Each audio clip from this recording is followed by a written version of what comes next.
शानदार काया वाली महिला बिस्तर पर लेटी हुई थी। एक बेशरम लड़का अंदर आया। फिर महिला धीरे धीरे अपनी पतलून खींचने लगी। लड़के को थोड़ा शर्म महसूस हुआ। अगले ही पल महिला ने अपनी पतलून उस लड़के को दे दी।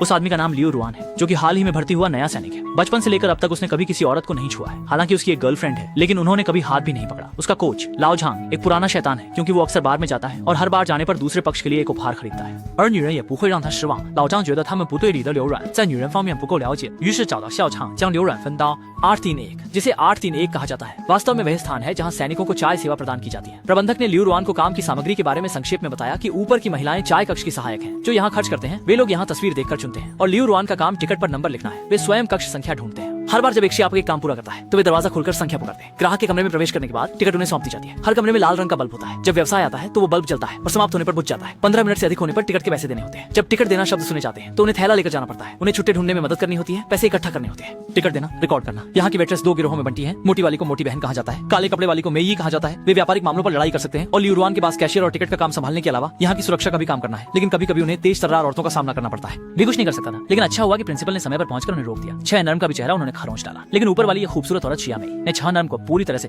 छा गया। और 6 रॉन को सबसे पसंदीदा काम है कमरे की सफाई करना और साथ ही साथियों की पहनावा कपड़ों को धोना। आज जब वह टिकट ले रहा था, उसने उस लड़की को देखा जो उसे मोहित करती थी। इस पल में वह लगभग भूल गया कि उसका घर पर एक गर्लफ्रेंड भी है, लेकिन वह बस आंगन में जाकर ठंडे पानी से नहाता है। उसके साथी ने उसे बताया कि शिया मेई का समर्थन बहुत मजबूत है, क्योंकि चायघर के नियम के अनुसार उसे एक दिन में 10 टिकट बनानी होती है, लेकिन शिया मेई एक दिन में केवल 1 टिकट ही बनाती है। बाकी के 9 टिकट के लिए खुद अपने पैसे खर्च करके ग्राहकों से भरपाई करवाती है। लियू ने समझ नहीं पाया कि उसके घर में इतने पैसे होने के बावजूद वो यहाँ काम करने क्यों आती है। शायद ये थी छूट देने वाली चीज जिसने छोटे और मासूम लियू का ध्यान आकर्षित किया। उसने बल्ब ठीक करने के बहाने मासूम लियू को धोखा देकर बुलाया अपने कमरे में। शॉ मेई ने हाथ पकड़कर लियू रुआन को गिटार बजाना भी सिखाया, यहाँ तक कि अपना शरीर लियू रुआन के कंधे पर रख दिया। ये किसे रोक सकता है। उस रात दोनों खुशी से हंस रहे थे। आने वाले दिनों में शॉ मेई हर रात लकड़ी के डंडे से छाव ऊपर के फर्श को पीटते थे और ऊपर के कमरे में 6 सॉफ्ट आवाज सुनकर फर्श पर जवाब देते थे। उसके बाद चप्पल पहनकर नीचे जाकर छोटी मेई को कहानी सुनाकर खुश कर देते थे। यहाँ पर उन्होंने चश्मे वाले भाई से दोस्ती कर ली। चश्मे वाले भाई सेना में अक्सर टीम के साथियों द्वारा मजाक किए जाने के कारण जब भी वह अपमानित होता तो वह हमेशा 881 कमरे में 7 नंबर साशा के पास आता। इसलिए वह साशा के प्रति आकर्षित हो गया। उस दिन क्योंकि साशा के कमरे के अतिथि का समय समाप्त हो चुका था, 6 रुआन ने भलाई के लिए उसे टिकट बढ़ाने की याद दिलाई, लेकिन अंदर से चीख की आवाज सुनाई दी। 6 रुआन ने दरवाजा धक्का देकर खोला और देखा कि आदमी साशा की पिटाई कर रहा है।